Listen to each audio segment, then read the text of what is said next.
भारतीय हॉरर फिल्में अपनी डरावनी और सस्पेंस से भरी कहानियों के लिए जानी जाती हैं। इन फिल्मों में डर के साथ साथ एक अजीब और रहस्यमयी माहौल भी तैयार किया जाता है। अक्सर इन फिल्मों की कहानियां सच्ची घटनाओं से प्रेरित होती हैं। भारत में हर साल अवैध गर्भपात के कई मामले सामने आते हैं। इनमें से ज्यादातर मामले किशोरावस्था में अनचाहे गर्भधारण के कारण होते हैं, जब लड़कियां डर और सामाजिक दबाव में गैरकानूनी क्लिनिक का सहारा लेती हैं। इन जगहों की हालत बेहद खराब होती है। वहां न तो उचित उपकरण होते हैं और न ही कोई एनेस्थेसिया। केवल कुछ प्राचीन उपकरणों के सहारे ये काम किया जाता है, जिससे महिलाओं को भयानक दर्द का सामना करना पड़ता है। परिणाम स्वरूप कई बार इन लड़कियों की जान भी चली जाती है। ऐसी घटनाओं में गैरकानूनी क्लिनिक के कर्मचारी अक्सर मानव भ्रूण को प्लास्टिक के थैलों में भरकर नजदीकी स्थानों पर फेंक देते हैं। कुछ मामलों में इन्हें पूरी तरह नष्ट करने के लिए स्थानीय धार्मिक स्थलों का भी उपयोग किया जाता है। इन अवैध गतिविधियों से जुड़े लोग इन कामों के लिए मोटी रकम वसूलते हैं। डरावना, हर बार ऐसे अवैध सर्जरी से पहले वहां भारी रकम वसूली जाती है, जो लगभग 40,000 रुपए तक हो सकती है। कुछ दिनों बाद स्थानीय पुलिस को इस अवैध क्लिनिक की खबर मिली और जब वे मौके पर पहुंचे तो वहां एक लड़की की कठोर हो चुकी लाश पड़ी मिली। लेकिन इस अपराध को अंजाम देने वाली महिला वहां से गायब हो चुकी थी। पूरी जगह का दृश्य इतना भयावह था कि किसी का भी दिल कांप उठे। घटनास्थल की खबर मिलने पर एक पत्रकार वहां पहुंचा। उसने अपना कैमरा निकाला और लाश की तस्वीरें खींचने लगा। लेकिन अचानक लड़की की आंखें झपकने लगी। यह भयानक दृश्य देखकर पत्रकार का दिल दहल गया। यह तो बस शुरुआत थी। जब बचाव दल ने लड़की की लाश को नीचे ले जाने की कोशिश की तो और भी डरावनी घटनाएं होने लगी। पत्रकार को लगा कि यह उसकी आंखों का भ्रम था, लेकिन इसके बाद जो कुछ हुआ उससे साबित हो गया कि मामला बहुत गंभीर और रहस्यमय है। उसी दिन एक परिवार अपनी बेटी के साथ रात को घर लौट रहा था। उनकी बेटी माया अचानक सड़क पर किसी से बात करने लगी। वो बार बार कह रही थी, थोड़ा रुको, रुक जाओ। उसकी बात सुनकर उसकी मां ने तुरंत पलट कर देखा, लेकिन गहरे अंधेरे में सुनसान सड़क पर न तो कोई इंसान था और न ही कोई जानवर। मां को लगा कि शायद उनकी बेटी भूख के कारण ऐसा बोल रही है, इसलिए उन्होंने उसे पास के ठेले से कुछ खाने के लिए लिया। खाने का इंतजार करते हुए माया ने अचानक महसूस किया कि कोई उसके नाम से पुकार रहा है। आवाज के साथ साथ अजीब सी हंसी भी सुनाई दे रही थी।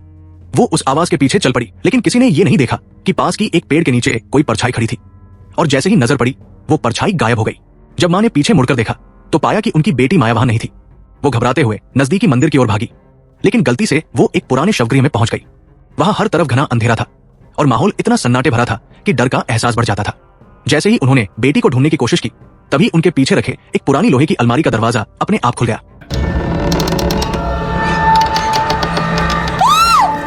इस भयानक दृश्य ने उनके पैरों को जमीन पर जमा दिया, लेकिन तभी उनकी बेटी अचानक वहां आ गई और दोनों ने तुरंत वहां से भागने की कोशिश की। घर लौटने के बाद भी माया का अजीब व्यवहार खत्म नहीं हुआ। कमरे में अकेले होने के बावजूद वो लगातार किसी से बात कर रही थी, जैसे कोई और भी वहां मौजूद हो। मां को लगा कि शायद बेटी अकेलेपन के कारण ऐसा महसूस कर रही है। उन्होंने उससे पूछा कि क्या वह चाहती है कि उसके लिए एक छोटा भाई हो, लेकिन माया ने चौंकाने वाला जवाब दिया। उसने कहा, मेरा भाई तो पहले ही यहां आ गया है। और फिर उसने एक कोने में पड़े बैग की ओर इशारा किया। मां ने डरते डरते बैग का जिप खोला और अंदर देखा। अंदर एक शिशु का भ्रूण था। इस खौफनाक दृश्य से मां चीख उठी और उनकी चीख सुनकर पास के पत्रकार मौके पर पहुंचा। लेकिन पत्रकार की नजर में बैग में केवल एक गुड़िया जैसा खिलौना था। बेटी ने बिना किसी सवाल का इंतजार किए जल्दी से कह दिया कि ये चीज उसने मंदिर से लाई है। पत्रकार ने अपने हाथ में रखे खिलौने जैसी गुड़िया को देखा।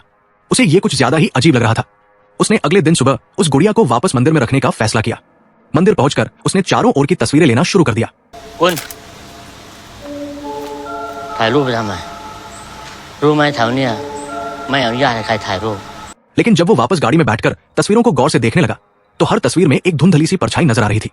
ध्यान से देखने पर ऐसा लग रहा था जैसे वो किसी छोटे बच्चे का चेहरा हो। फिर उसने उन तस्वीरों को अपने दोस्त को दिखाया। दोस्त ने भी वही कहा जो उसने देखा था। हाल की अजीब घटनाओं को याद करते हुए पत्रकार के मन में एक अजीब सा डर बैठने लगा। उसी रात उसने देखा कि घर में रखे एक चित्रकला की किताब पर अचानक कई छोटे छोटे हाथों के निशान उभर आए थे। वे निशान उसकी बेटी के हाथों जैसे ही लग रहे थे।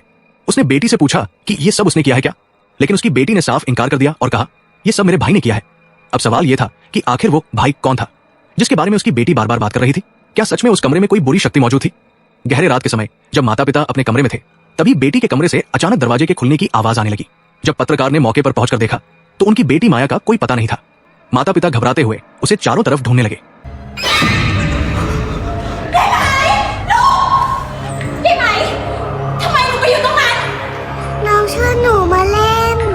थोड़ी देर बाद माया को बालकनी के किनारे खड़ा पाया गया।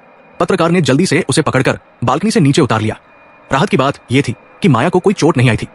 माता पिता ने चैन की सांस ली, लेकिन यह शांति ज्यादा देर तक टिक नहीं पाई। जल्द ही एक और अजीब घटना हुई। उस दिन पत्रकार अपने एक दोस्त के साथ कामकाज पर चर्चा कर रहा था।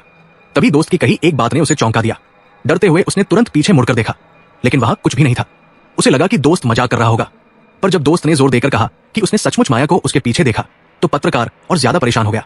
उसी समय उसके कंप्यूटर की स्क्रीन अचानक झिलमिलाने लगी। ये सब देखकर पत्रकार पूरी तरह डर गया। सच जानने के लिए उसने बेटी के कमरे और अपनी बेडरूम में कैमरे लगाए। लेकिन जैसे ही दोनों आराम करने के लिए बिस्तर पर लेटे, कैमरा अचानक जमीन पर गिर गया। उसने कैमरा उठाकर वापस ठीक से रखा, पर वो फिर से गिर गया। ये सिलसिला बार बार चलता रहा। पूरी रात यही अजीब घटनाएं होती रहीं और ये सब देखकर माता पिता का डर बढ़ता ही जा रहा था। उस रात कैमरा ठीक करने के बाद माता पिता को थोड़ी राहत मिली और वे सोने चले गए। लेकिन अगली सुबह जब वे उठे तो देखा कि कैमरा फिर से जमीन पर गिरा हुआ था। पत्रकार ने उसे उठाकर रात की रिकॉर्डिंग चेक की। जो उसने देखा उसने उसके रोंगटे खड़े कर दिए। रिकॉर्डिंग में माया पूरी रात एक बेहद अजीब और डरावनी मुद्रा में कमरे में रेंगती दिख रही थी। इसके अलावा कैमरे में फिर से वही छोटे बच्चे की परछाई नजर आई जो पहले भी देखा गया था। उसी समय माया को घर की बालकनी पर बैठा पाया गया। वो बालकनी से नीचे देखकर किसी को बाय बाय कह रही थी। ये देखकर माता पिता बहुत नाराज हुए और माया को डांटते हुए कहा कि घर में हमेशा से वही अकेली बच्ची है। लेकिन माया ने जो जवाब दिया उसने उन्हें झकझोर कर रख दिया। उसकी बात सुनकर उनके चेहरे पर पसीने की बूंदें साफ नजर आ रही थी। हालांकि अजीब घटनाओं का सिलसिला यही खत्म नहीं हुआ। उसी रात गांव के एक अवैध क्लिनिक की बूढ़ी औरत ने एक बोरे में कई नवजात शव भरकर पास के मंदिर के देखभाल करने वाले व्यक्ति को सौंपा। मंदिर का आदमी उन शवों को जलाने के लिए आग की भट्टी में डालने की कोशिश कर रहा था। लेकिन जैसे ही उसने आग जलाने की कोशिश की, भट्टी की लपटें अपने आप बुझ गई। उसने कई बार प्रयास किया लेकिन आग दोबारा जल ही नहीं पाई। आखिरकार उसने अस्थायी रूप से उन शवों को एक ठंडे कमरे में रख दिया। लेकिन जैसे ही वो वहां से जाने की कोशिश करने लगा, उसे पास से किसी बच्चे के रोने की आवाज सुनाई दी और उस कमरे के एक कोने में, जहां उसकी नजर नहीं पहुंच पा रही थी, एक नवजात उसे लगातार घूरता हुआ दिखाई दे रहा था। दूसरी ओर उसी रात जब क्लिनिक की बूढ़ी औरत अपने घर लौटी तो उसे भी अजीब घटनाओं का सामना करना पड़ा। जैसे ही वो थोड़ा आराम करने के लिए बैठी, अचानक नवजात बच्चों के रोने की आवाज उसके कानों में गूंजने लगी। ये आवाज धीरे धीरे और तेज होती गई। वो कुछ समझ पाती इससे पहले ही किसी अदृश्य ताकत ने उसे ऑपरेशन टेबल पर जकड़ लिया। उस अदृश्य ताकत के प्रभाव में उसने टेबल पर पड़ी कैंची उठाई और उसे अपनी ओर घुमाने लगी। लेकिन जैसे ही वो खुद को नुकसान पहुंचाने वाली थी, उसने आखिरी क्षण में अपनी पूरी ताकत से उस ताकत से खुद को आजाद कर लिया और घबराते हुए कॉरिडोर की ओर भागी। हालांकि वहां भी वो सुरक्षित नहीं थी।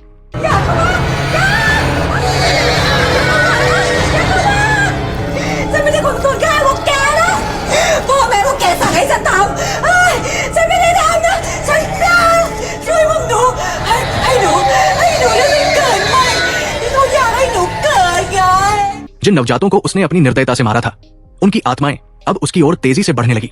डर से कांपती बूढ़ी औरत ने उन आत्माओं से माफी मांगनी शुरू कर दी। बेटी की बात पूरी होते ही पत्नी के साथ अजीब चीजें होने लगी। वो अचानक एक छोटे बच्चे की तरह रोने लगी और बर्ताव करने लगी।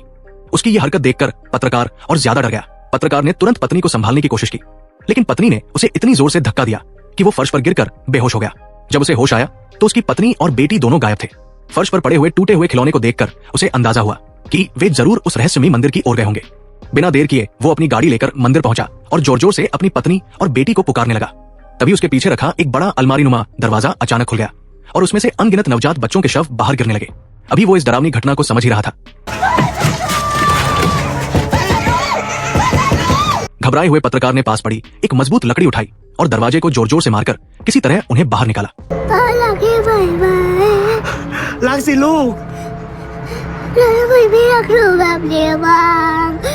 लेकिन जैसे ही उसने अपनी बेटी को अपनी बाहों में उठाया, उसकी नजर पत्नी पर पड़ी। पत्नी के हाथों में असली बेटी थी, जबकि उसकी गोद में एक भयावह नवजात का शव था। अचानक उस शव ने एक अजीबोगरीब हंसी निकाली और पत्रकार अपने चारों ओर खून से भरे हुए एक गड्ढे में गिर गया। वो उस गड्ढे से निकलने के लिए जितनी कोशिश करता, उतना ही उसमें गहराई तक धंसता चला गया। काफी समय बीत चुका था जब खौफनाक घटनाओं के बाद स्थिति शांत हुई। पत्रकार को तुरंत अस्पताल ले जाया गया। डॉक्टरों की मदद से उसकी जान तो बच गई, लेकिन वो हमेशा के लिए कोमा में चला गया। अस्पताल के उसी वार्ड में उसके बगल के बिस्तर पर एक महिला भी भर्ती थी, जिसकी कहानी पत्रकार से जुड़ी हुई थी। ये महिला उसकी पुरानी प्रेमिका थी। वर्षों पहले एक क्षणिक संबंध के कारण वो महिला गर्भवती हो गई थी, लेकिन उस समय पत्रकार ने जिम्मेदारी लेने से इनकार कर दिया और उसे जबरन एक गैरकानूनी क्लिनिक में गर्भपात के लिए ले गया। उस मासूम बच्चे की मौत के बाद उसकी आत्मा बदले की भावना से भर गई और उसने पत्रकार और उसके परिवार को अपने गुस्से का शिकार बना लिया। अब जब सच सामने आ चुका था, पत्रकार, उसकी पत्नी और बेटी, तीनों की आत्माएं आखिरकार एक साथ आ सकी। इस पूरी कहानी को देखकर दर्शकों की रूह कांप उठती है, लेकिन जो नवजात बच्चों के साथ हुआ वो किसी को भी अंदर तक झकझोर कर रख देता है। वे केवल अपने माता पिता का प्यार चाहते थे, लेकिन उन्हें केवल दर्द और त्रासदी मिली। कहानी के अंत में गैरकानूनी डॉक्टर और मंदिर के कर्मचारियों को उनके किए की सजा मिली। पुलिस ने मंदिर में छापा मारकर 2000 से अधिक नवजात बच्चों के शव बरामद किए। ये कहानी जितनी भयानक है उतनी ही सच है। 2010 में भारत के एक मंदिर में ऐसी ही घटना सामने आई थी। जब भक्त पूजा के लिए इकट्ठा हुए तो उन्हें एक अजीब गंध महसूस हुई। जांच में पाया गया कि मंदिर के एक हिस्से में बड़ी संख्या में बच्चों के शव छिपाए गए थे। ये घटना पूरे देश को हिलाकर रख देने वाली थी। कहते हैं कि फिल्में जीवन से प्रेरित होती हैं, लेकिन कई बार वास्तविकता कल्पना से कहीं ज्यादा भयानक और दर्दनाक होती है।